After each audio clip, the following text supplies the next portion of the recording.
Hi, everybody. I'm here today with a special guest. I'm really excited to interview my friend Josh Morris. I got introduced to my friend Josh earlier this year through some mutual friends, and I was really, really intrigued with his story out of progressive Christianity. He has since started his own podcast, his own ministry with his friend Ryan Wright, who's going to come on in a minute, and I'm going to introduce him to you. But overall, we're going to talk to him today about his story out of progressive Christianity, what it is, what it's about, what you guys need to look out for, and just get his overall backstory into where he got now. And Josh, Ryan, I just want to thank you guys so much for coming on today.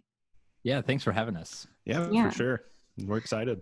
Yeah. So you guys have a ministry podcast, right? It's called Table Theology. That's correct. Yeah. Yeah. So tell us a little bit about that first before we get into your story. Well, Josh has a better kind of knowledge of this than I do because he started the whole thing, but I'll go ahead and give my kind of 2 cents in there. Sure. So Josh approached me with this idea of Table Theology that just started out as a blog or articles we would be writing. Josh had already written a few, and I kind of noticed he was talking about big things happening in the world, and just things that I was struggling with as well to kind of comprehend, or maybe even kind of fiddle around with in my head a little bit. And he approached me about writing articles with him because it's exhausting having to do it by yourself for sure. So we were doing that for a little bit. We would write an article each or every other week between the both of us. And then we kind of had this idea of putting a voice with it rather than, because you can't really tell what you're talking about on paper, like your tone of voice or how you feel about certain things. So you're like, let's put a voice with this. So then we were like, how about we just start a podcast and see where it goes? And it seems to be going super well so far.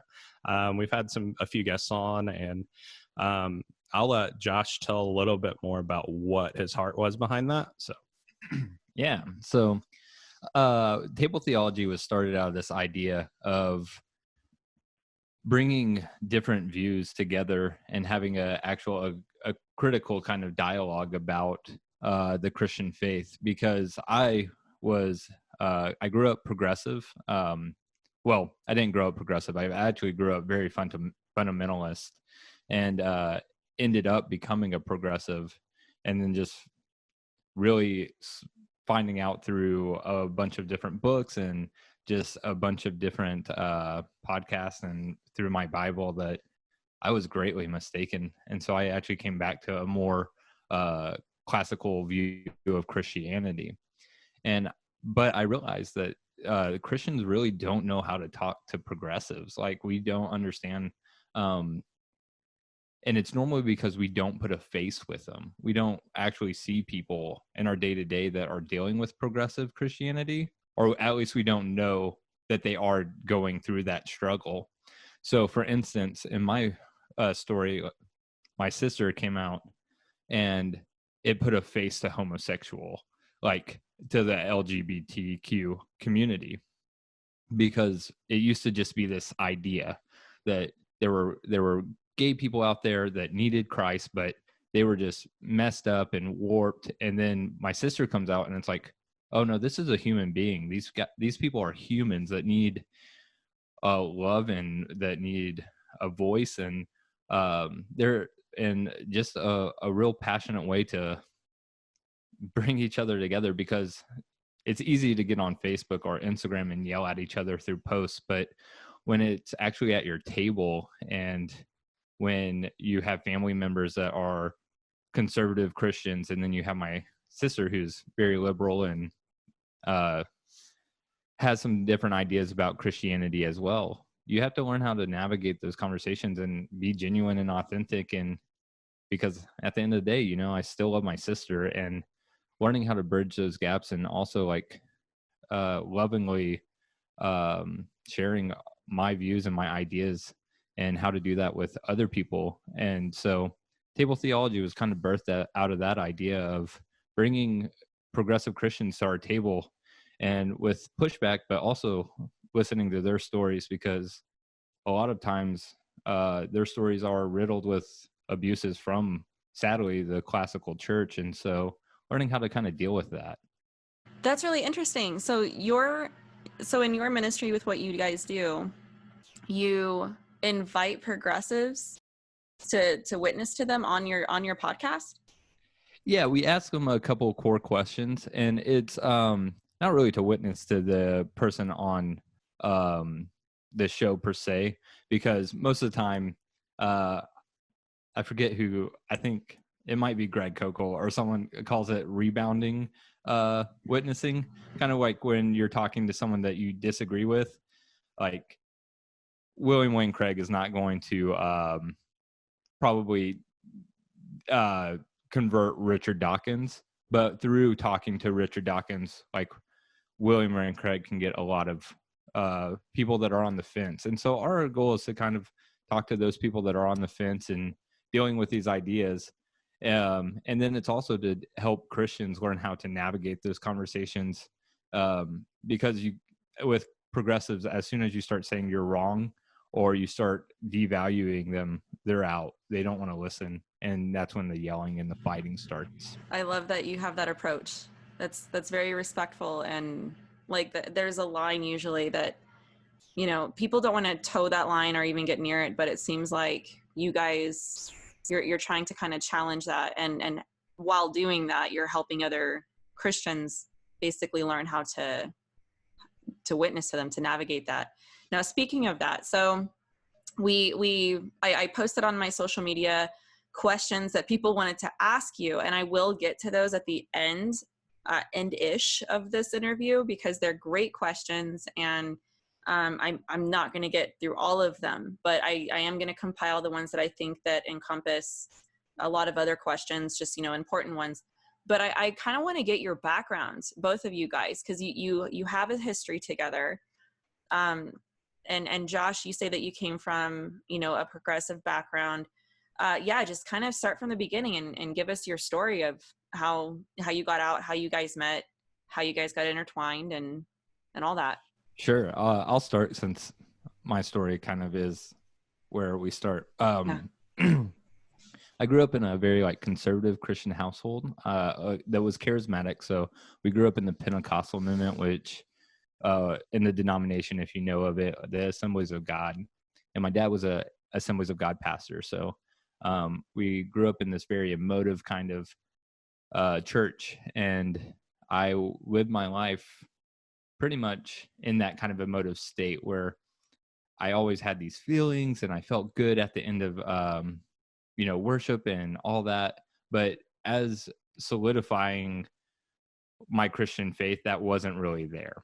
So I never really had this faith that was my own. I did the motions of church, but never had these views that were mine. And I just believed what my parents and my grandparents told me to. And that's how life continued for a long time. My dad was a associate pastor over this church that was in Arkansas, and we had this wonderful pastor that we loved a lot, and he ended up leaving after 25 years, kind of wanting just to retire and to move on and do different things with his life. And so in the Assemblies of God, there's a rule that you're supposed to put in your resignation when a pastor retires. So my dad put in his resignation, but the board was like, no, we'd love to keep you. And if the new pastor that comes on wants to keep you as well, then that'll be great. And so we hired a new pastor, and he ended up coming and wanting to keep my dad. And we thought this was a wonderful thing. Turns out that this pastor actually became very abusive. So I was an intern and my brother was as well. And this pastor, one day I questioned him on some theology because he was preaching at people in the sermon. And I was like, what in the world?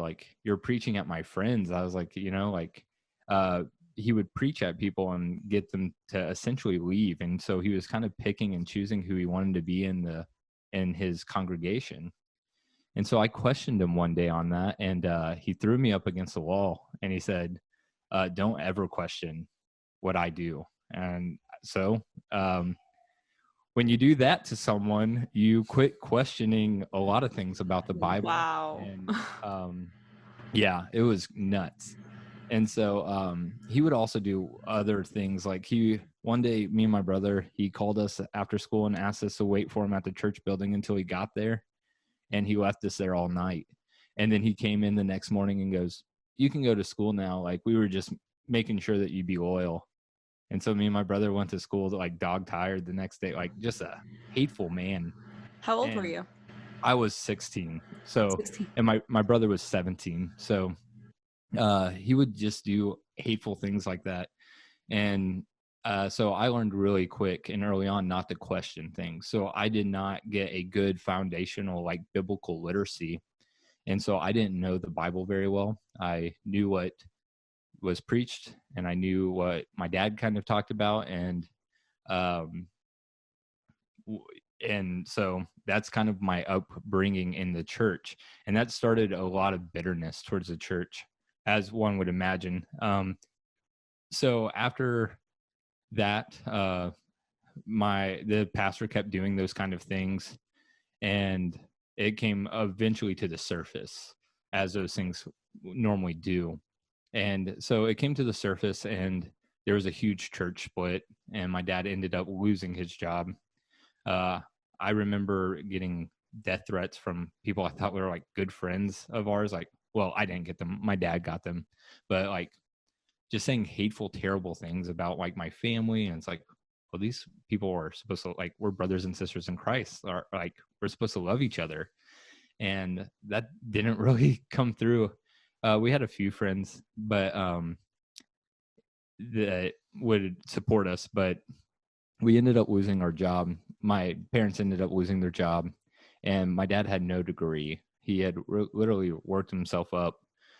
He had no biblical studies degree. He just was very, I guess, like God definitely had a calling over his life, and he got to where he was. And so we were making pretty good money at that church, and to go from that to zero, and it really crushed our family. And so I remember moving all my stuff to a friend's house because we had gone about 6 months without paying a house bill. So we were waiting to get evicted. So we were basically homeless. We had a couple of times where people would drop groceries off at our house and just say, like, thinking about you, which got us through to the next bag of food that would show up. And so then my dad got a new church. We ended up moving, and then I went to Bible college, and that's where I met Ryan. And so Ryan comes into the story here. If you want to kind of tell, you can tell them about the first time that you met me. So for sure. So I first met Josh at college days, actually, the year before I was going to go to CBC, actually. And I just remember I don't know, like there was a lot of arrogance there. And I remember this, like, and it could have been like that bitterness that he was talking about, but I didn't know that at the time. So I was just like, man, this guy's just full of himself. This guy knows literally everything, or everything, for lack of better kind of motion. But, and then the following year, I come in freshman year, and I end up seeing all of these guys that I met, including Josh, on a Walmart run for college, like just getting groceries, getting stuff I needed. And then we just remembered each other, and the rest is kind of history. I mean, we've had our ups and downs in college, out of college, whatever. But I mean, I never kind of said, I don't want to hang out with this guy. But I was always there to be like, hey, man, you're being a real jerk right now. Like, I was always that kind of voice, to be that voice of reason, if you will, I guess. So what was it that attracted you to be his friend then, if he was so... I just think it was I don't know. I honestly have no idea, to be honest. It was our friend circle, maybe. Yeah, I don't know. To say. Like, we always had the same friends in college, and we'd always be in this big group. And then all of a sudden, like, I noticed we were hanging out a lot outside of that, and I was like, this is weird. I didn't even like this guy, and then we're hanging out all the time, and it might have just been the act of like being a freshman and not really knowing anybody else too. And that could sound really bad, but that's kind of how it probably was. And now we've been friends too long for him to break in a new one. So, he's stuck That's with true. me. Yeah, I'll agree with that, I guess. That's a good excuse. Yeah. And so me and Ryan start going through Bible college, and we start learning all these different ideas and these thoughts, but still very low biblical literacy. We were reading a lot. It was almost kind of like when you say like, oh, I know Oprah. It's like we read a lot of books about God, but we didn't literally know, Oprah. Like we're not best friends with, we didn't have any personal relationship with God, or I didn't. And what were your beliefs now at this point? So both you and Ryan. So would you say you're progressive at this point, Josh? And Ryan, would you say that you were like this evangelical Christian? I mean, where did you guys stand when you met? So with me, I had always been this, I guess the term we like to use now is classical Christian rather than traditional or evangelical even, just because there are some things that we differ on with like kind of evangelicals in a sense. Like there's things we're still wrestling with in that area. But I think all in all, I would say I was this classical Christian now. I can say that. My entire life. Like growing up, I had parents who didn't go to church. I went to church because of my grandparents, and that's kind of where I'm at today. Like I'm still trying to learn these new things about even progressive Christianity, different aspects of the Christian faith. Like some people could be right, other people could be right as well. Like and what I love about this aspect of progressive Christianity is the fact that everybody has pointed back to Jesus Christ. Like everybody has pointed that back. So yeah, so for me, I was a pretty nominal Christian, if there's such a thing. So I was still going through those motions. I was reading the books. I did not read my Bible, though. I remember that for our Old Testament and New Testament class, we were supposed to sign a piece of paper saying that we read. That was our grade. Like you got 100 points for just writing on a piece of paper your name that said, in faith, you read 100%. Not kidding. And so, and most of us probably did. Yeah, I was just gonna say, but did you? I did not. But you said that you did.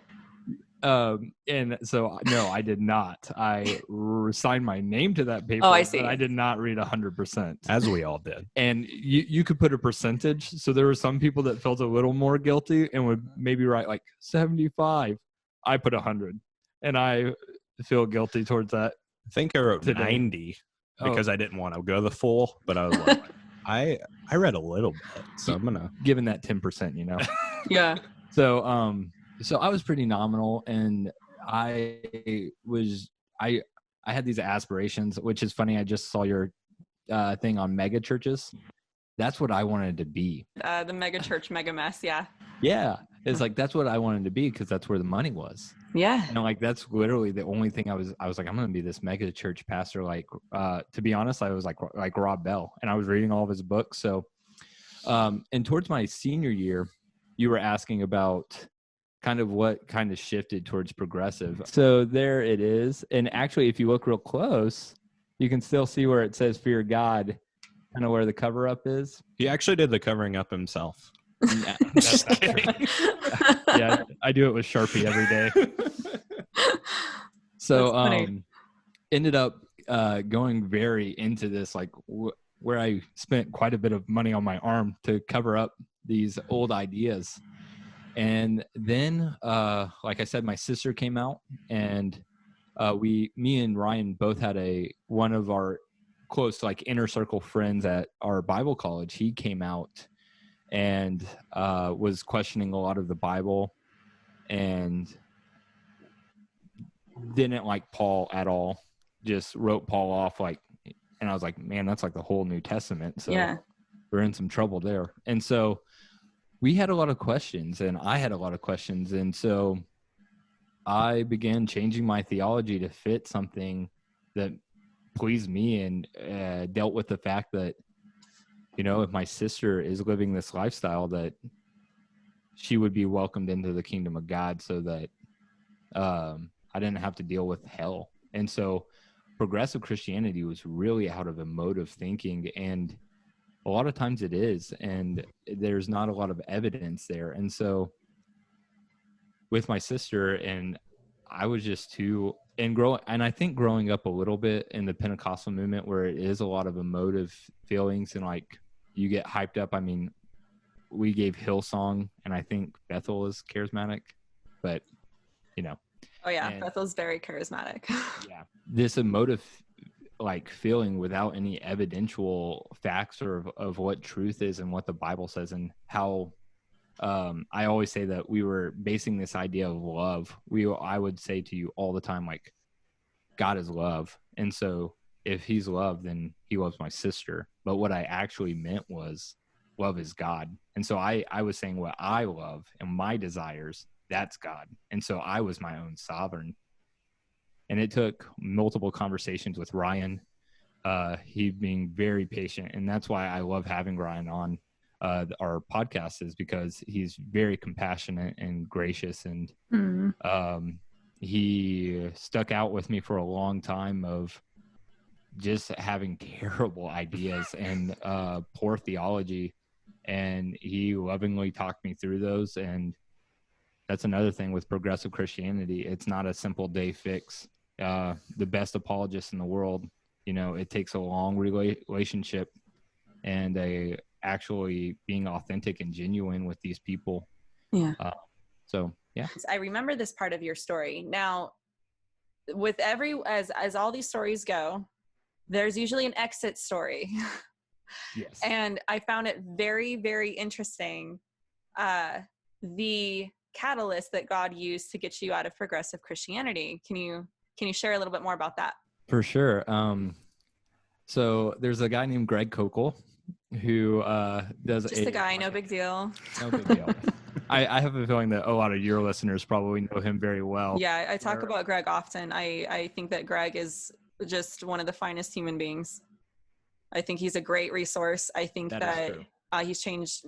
God has used him for amazing things. But yeah, so Greg is somebody that's highly respected on my channel and with you as well. Yes, and my listeners probably don't know him as well because of the crowd that we kind of talk to him. But so yeah, I started reading this book by Greg Koukl, who is a wonderful apologist. He does runs a organization called Stand to Reason, and if you haven't heard of them, you should go check them out because they're awesome. I started reading a book called Relativism, Feet Firmly Planted in Thin Air. My gosh, he's got to change that subtitle. I told him that. And anyway, so I read this book about relativism, and I thought that it was going to be to my cause. And the reason that I started reading this book is we were going to this church that was for broken people. Me and my wife were, because I was still very bitter about what had happened to me in my childhood, and I didn't really know it until I got out of college, started doing the day-to-day end things of going to church, going to work, and I found out like I didn't trust what any pastor was doing behind closed doors. And I ended up meeting this pastor that was great. He still is great. And he kind of took me in, and he really helped me develop into understand what a loving pastor looks like, because I saw it through my dad, but that was also my dad. So like it was a different relationship there. And so, yeah, so this pastor really took me under and really just helped me through a lot of bitterness. And I started getting involved in the church, ended up going to this community group with my friend that came out and Bible college.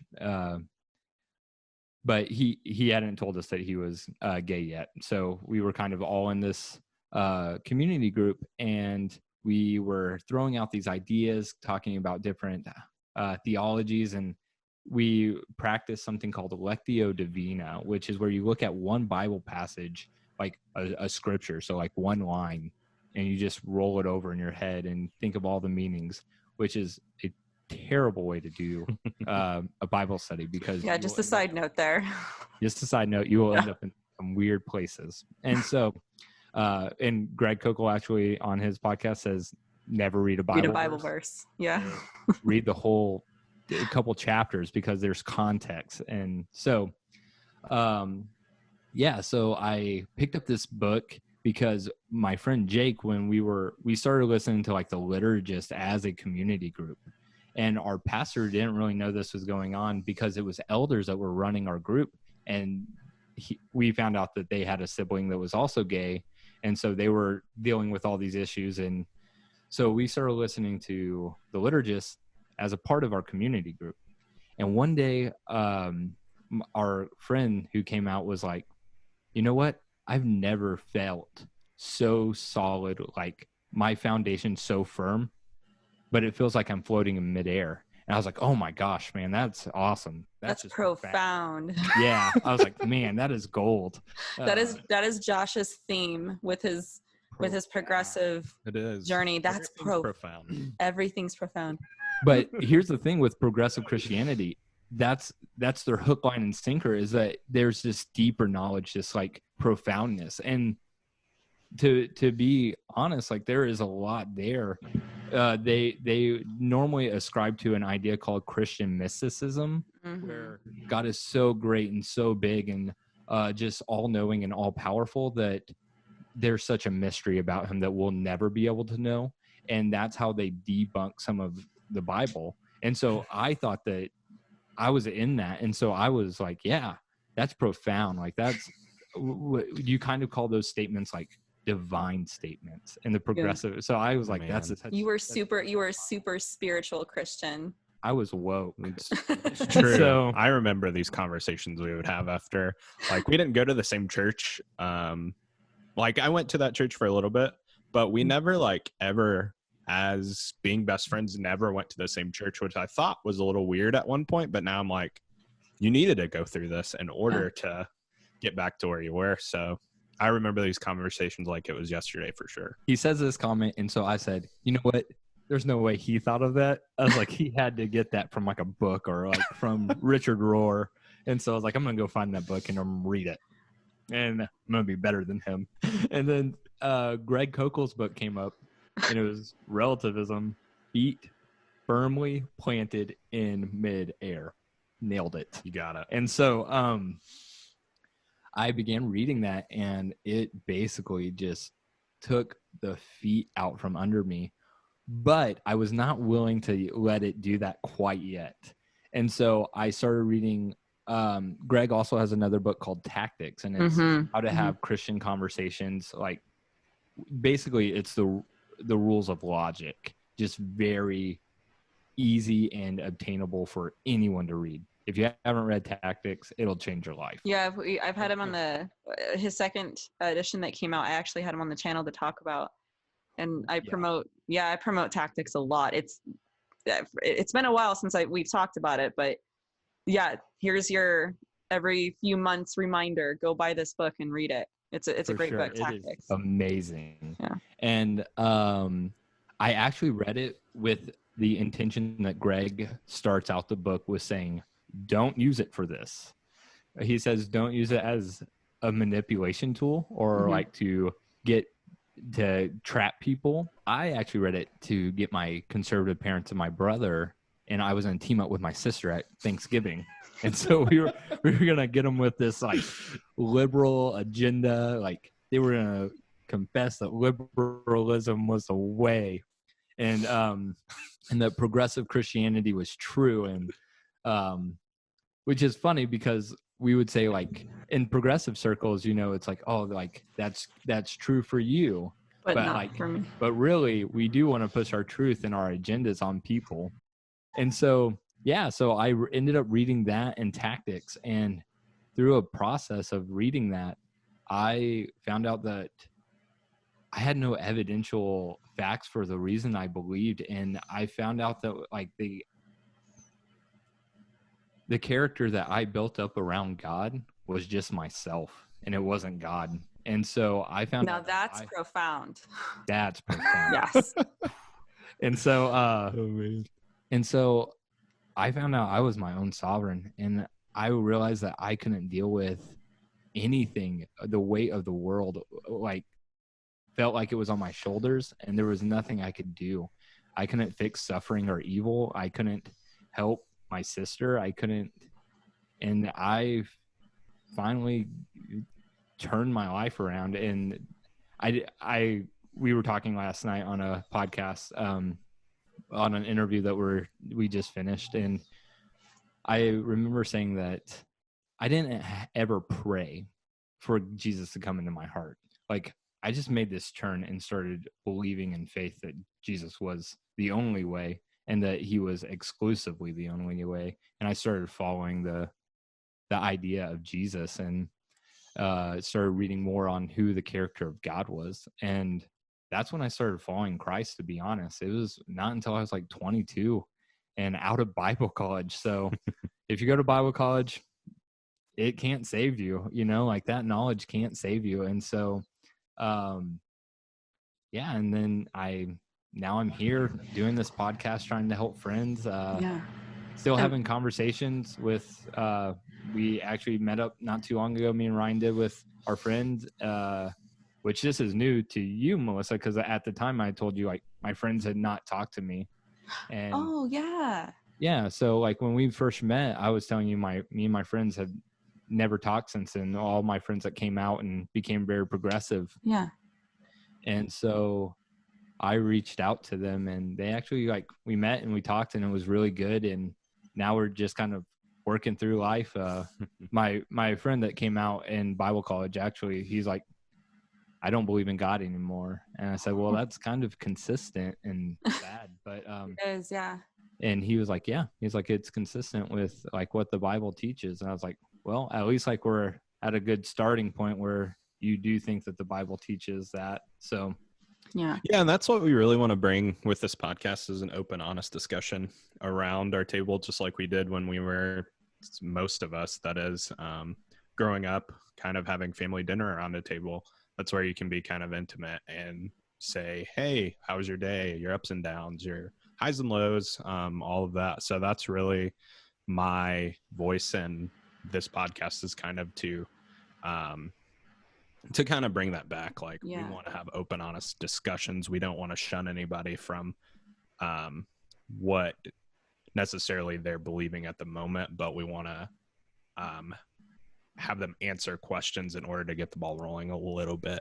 So are you guys familiar with the Unbelievable podcast? Or we actually just listened to one the other night. So there's a for my listeners, for my subs that don't know, I'm actually kind of surprised I haven't kind of plugged this YouTube channel before, but the Unbelievable YouTube channel, this reminds me a lot of what you guys are trying to do. You have two people from opposite beliefs, like our friend Frank Turek. He went on there with I can't remember this, just stark atheist, very polite and kind atheist, but an atheist. And you have this Christian, and they're having this honest conversation about why God exists, and they're not yelling. Nobody's changing their mind, but they're doing it for the dialogue and for the viewers. And it's very educational. It's very nice to kind of see that point of view being expressed, and they're openly disagreeing, but they're not arguing or bickering or, throwing hate or anything like that. And that's the point of the whole channel, is to have these dialogues. And it sounds like you guys are kind of in that wheelhouse, that type of podcast. Would that be correct? Yeah, that's exactly what it's kind of like. I bring a little bit more of that pushback. So I would probably be the one more on, the argumentative side, I guess, if that's how you want to put it. But you're gonna be the bad cop. Yeah, and Ryan's just a peaceful giant. So I mean, the beard looks intimidating, but I think I just really enjoy conversation in general. But at the same time, like, I want to know what people believe, and I want, just like I'm trying to do, like, if you ask me something, I want to be able to back up what I believe. That's not always possible. That's not always possible for me to get my thoughts in order, but at the same time, I want, kind of like our podcast with the Deconstructionist, John, he was unbelievable to talk to, because he was just so open and so honest. And so, yeah, I always say, seek to understand, then be understood. Yep. That's perfect. Yeah. So, okay, now we have about 15 minutes left or so of our entire interview, which leaves a really good, in my opinion, maybe a chunk of time for questions that I got on my Instagram, my Facebook, my YouTube. I'm going to go ahead and ask the one that I think everybody wants to know, and I can hear people asking even as they're watching this.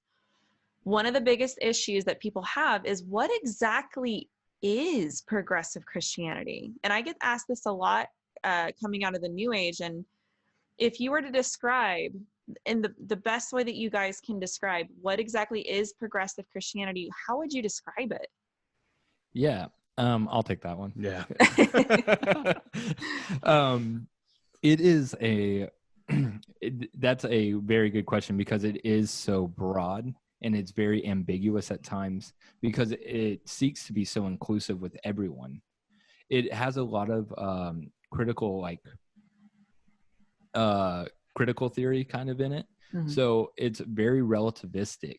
And so it's what's true for you is true for you, and what's true for me is true for me. And so it's such it wants to be inclusive, but at the very heart of it is this idea that we want to hold on to Christianity, because you'll hear people like the liturgists say how much they like the person of Jesus. And so more for what it is, I'll tell you what it's not.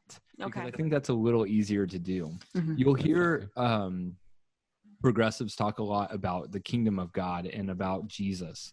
But when it comes down to what that looks like, or what the gospel looks like, they will almost always talk about love.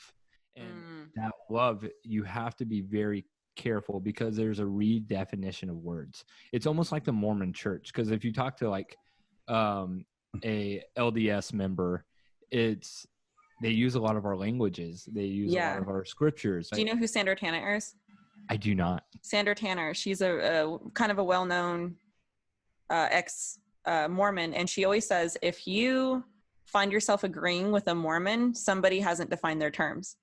Yes, and that is the same thing with progressive Christianity. If you find that you are agreeing with everything, they will have bits of truth, and that's why they're so tantalizing and so persuasive. I just got done reading Untamed by Glennon Doyle, and there are aspects that are very beautiful and nice, but the whole book overall is follow your own desires, and you'll see that that is what's coming out.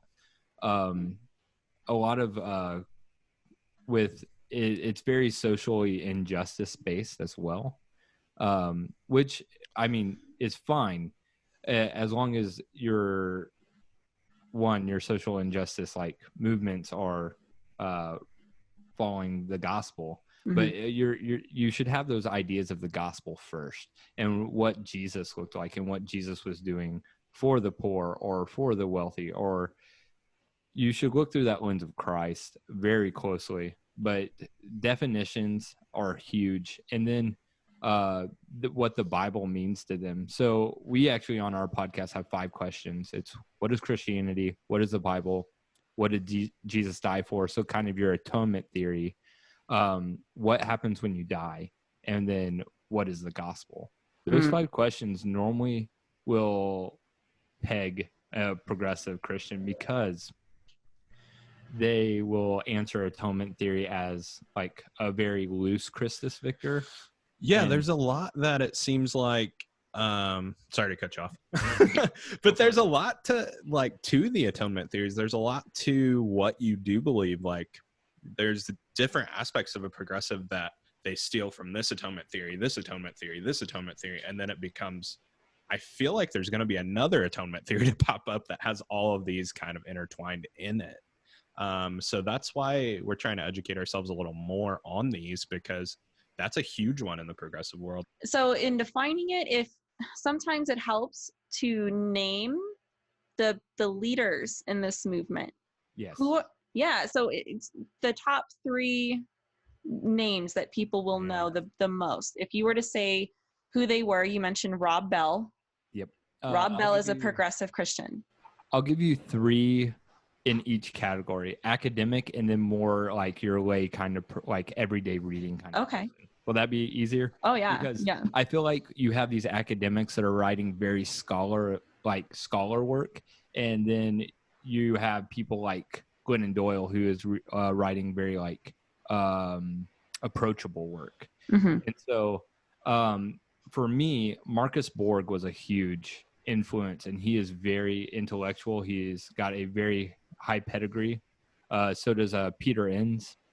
Peter Enns is another huge progressive, and I think he actually graduated from Oxford, which is nuts, in Old Testament. And so, I'm actually going to give you 4. So I like That's fine. Name is 3 was just the baseline. If there's more that you think that would be helpful, by all means.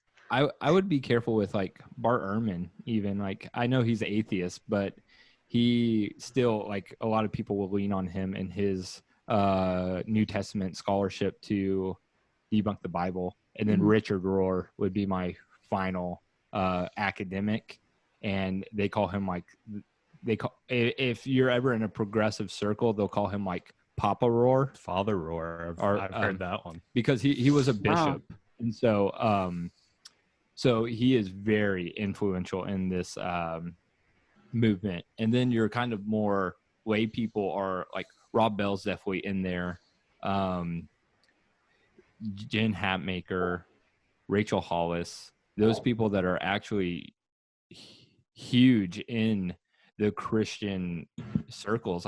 My wife was just invited from a group of her friends that are great Christian believers to read a Rachel Hollis book. And then Rachel was like, "You guys know what that's about?" And they're like, "No," because we're so blind to progressive Christianity. And so Rachel was kind of educating them on why they should not read that book. And so those are kind of the facets that I see a lot of. And to be honest, I don't know why this is, but it's kind of interesting. It typically, I see the pull for progressive Christianity stronger in women than I do in men. And I don't have any data to back that up, but I would really like to kind of open up a research or find someone that does have data or research on that. Why it's so captivating almost for women writers, because that's who I see most of the time with, is like Rachel Hollis, Jen Hatmaker, Glennon Doyle, Austin Channing Brown. Thank you, Ryan. Yeah, no problem. And so those kind of writers are, and now with critical race theory, that progressive is super wrapped up in that as well. And so I would those are kind of the big names in progressive Christianity right now. And John Steingard, that left Hawk Nelson, he kind of has been posting a lot of things on his social media about kind of progressive Christianity as well. Deconstructing and things like that. Deconstruction, that seems to be like a word. I had Elisa on a few days ago, and I had her kind of define what deconstruction is, because that's what it sounds like this is. It's a redefinition of Christianity. Yeah, they go hand in hand for sure. I would even say like these social injustices obviously are newer to that progressive movement, because that's what's coming out right now. Like, and obviously that's a good thing in almost a world of, I don't know the correct term I want to use, almost a world of like blindness. Like, I feel like it's a good view to have. Like, there's a lot of good feel good things in that era, or in that area of progressive, but I feel like we're just following a blind faith almost there, because I don't see a lot of things to back it up, which well, you mentioned the critical race theory, which is brand new to me, but again, fascinating. And there's more on that we could probably get into, and have my cat, y'all. Ladies and gentlemen, this is Dusty the cat coming in and making it all about her once again. But anyway, so is she progressive? But yeah, there was a lot of questions. A lot of them were answered in the progression of this video. Like, what would make progressive Christianity appealing? The thought that you could make up your own stuff. Like, what's comfortable for you if you don't like hell, things like that. I think feeling as well. Feelings. This is where it reminds me so much of the New Age, because there's so many things that are relevant to both of them.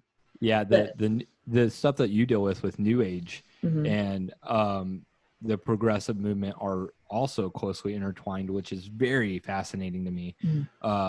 Because that's another tell sign of like, oh, progressive. It's like, well, like, how does that make you feel? Like, like in Glennon Doyle's book, her new book on Untamed, she says that she makes her decisions based off if she feels warm to something or cold.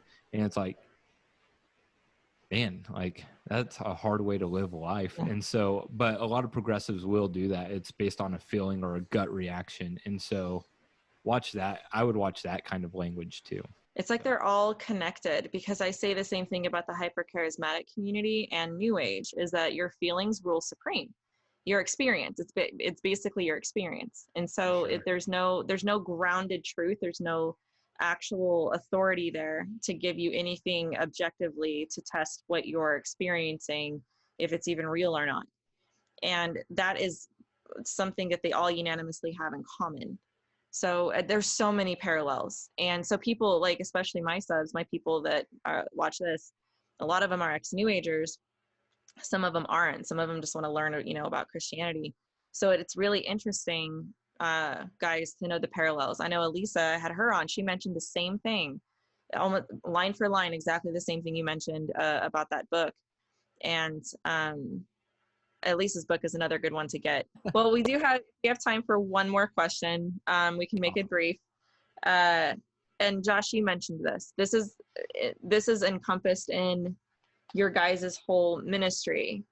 Ryan, you kind of put it well with what you guys are trying to do, and how do you witness to them? How do you talk to a progressive? Now, this could be a whole video in and of itself, but if you were to give like 3 basic principles to people watching right now on how you would how you would reach a progressive Christian, what would you say? That's really funny. Actually, I wrote a blog post called. Oh, good. Today. Like I can include that in the description. I haven't released it yet. Oh, good. I will. We got to check for errors. Yeah. He's the ELA teacher, so he fixes all my grammar stuff. Nice. Yeah. So one huge thing would be listen. Like, you need to listen to them. They do have a story, and they are people, and looking at them as a project to be saved, they see that, because most of the time they were raised in very conservative churches, just like that you go to. And to be honest, I would watch for it at a young age.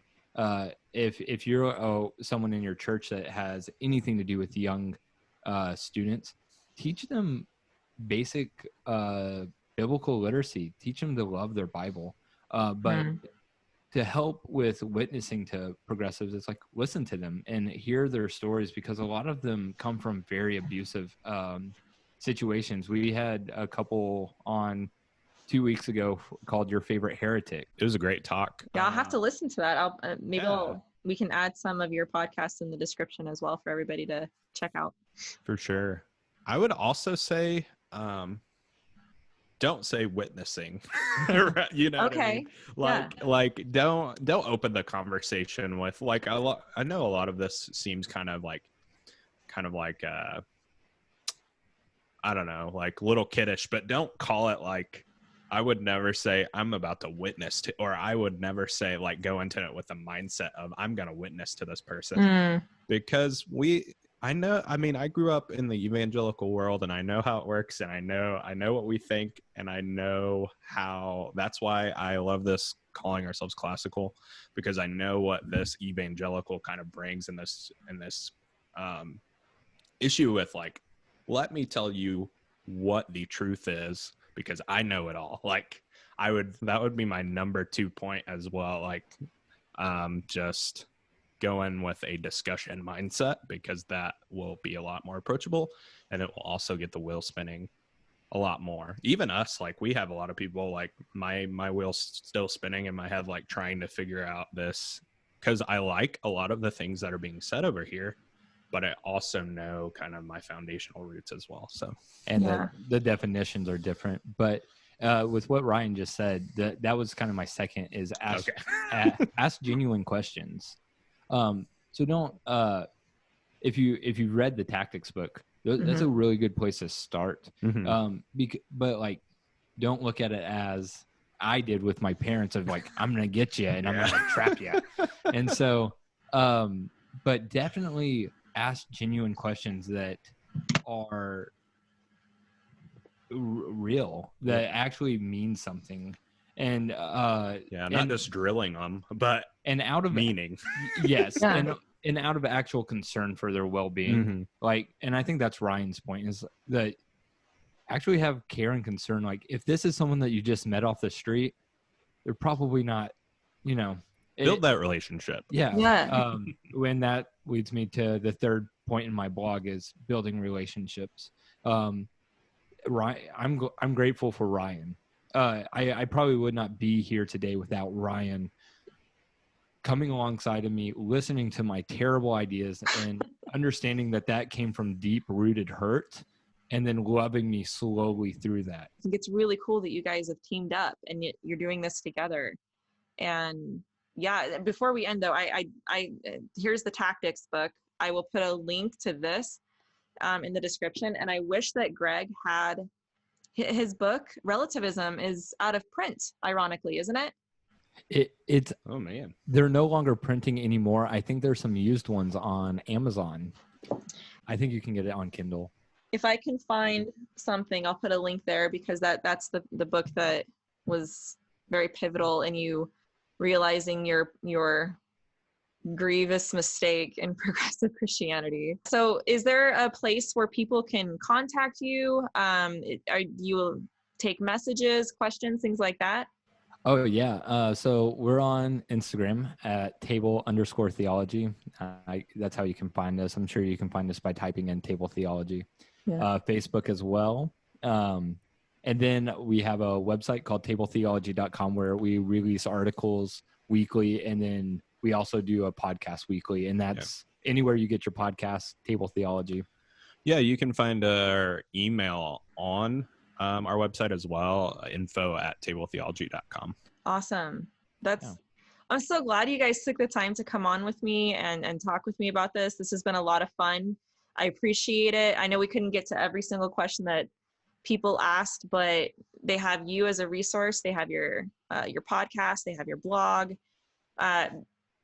The more we can learn about progressive Christianity, the better right now. And I think that I'm not sure about everybody else out there watching, but for me, I'm very interested in this subject as of recently. I want to learn more and more, and I want to ask a lot of questions. So take advantage of these resources. I interviewed Elisa a while ago. Get her book, read her book, get the resources that are in the description of these videos, and hopefully it will help you to figure out what they believe, why they believe it, and how you can combat that, how you can talk to them, and how you can come alongside them and love them and understand from their position as well. So guys, is there anything you want to say before we sign off? No, just thanks for having us on. For sure. Thanks. We really had fun, and hope we can do it again for sure. Yeah, for sure. Well, thank you guys so much for being on. God bless you guys.